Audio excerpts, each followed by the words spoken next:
গেল তাই। ঘরে এসে রাত্রে বেচারা ভীষণ ব্যথায় জাগে। মেয়েটি তাহার তারি সাথে হায়, জাগে শিয়রের আগে।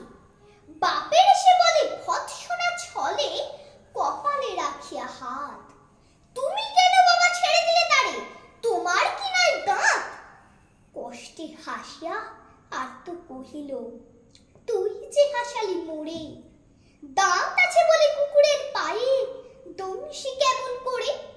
কুকুরের কাজ কুকুরে করেছে, কামড় দিয়েছে পায়, তাও বলে কুকুরে কামড়ানো কিরে মানুষের শোভা পায়।